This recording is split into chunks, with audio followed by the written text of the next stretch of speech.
ntabwo nzongera gutukana ariko nzanikana nk'imbobo ucaye igitekerezo mbagubwire ku buryo mwese bwira ahantu rero namitema gusanga ubundi ukiri no kuri live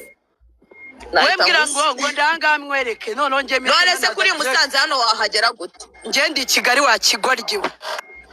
n'igicucu man umva nkubwira sheri si wiyaminangura umusitari ndangira ahantu rero nanga mfate moto turi kuri live uzaye kwivuza uwo mutezi abagabo kuri live yago dufata ari marare uri munsi waruboroga ngo runaka yanyanze kurwaye nk'igisebe n'amazi banze ujya kwivuza umva ndangira nyine ahantu urize ngukubite kutavuga se ngo nze ngufane amaso none ninjyana gusigaje kugenda umva nkubwire wa mbobo ufite igihaha wankubikisha iki igihaha kikirimo sheri ninjye usigaye kugihageragere kwakora no guhumeka kuba wawe wenza gukubita sha uzagende wenyine nzankugemurira kuko ngewe ntago nzongera gutukana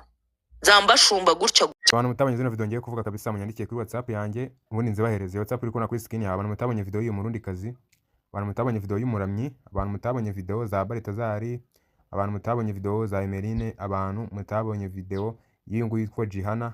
abantu mutabonye video ya Diane kabisa ewan izo video zose ndazifite abantu mutabonye video y'uriya mu ministry w'urubyiruko muri Uganda umva n'izindi video nyine munzi z'abastari nk'uyu murundi kazi nawe ino video y'ideri gihanze vuba y'ingu uri kubona nawe video irahari ewan izo video rwose mvuze nimba utarazibonye nyandikira kuri 07 9 34 17 225 ubundi nziguhereze tu ubundi kandi subscribe ubundi turye go duhurire kuri WhatsApp ukabisundi ngutemo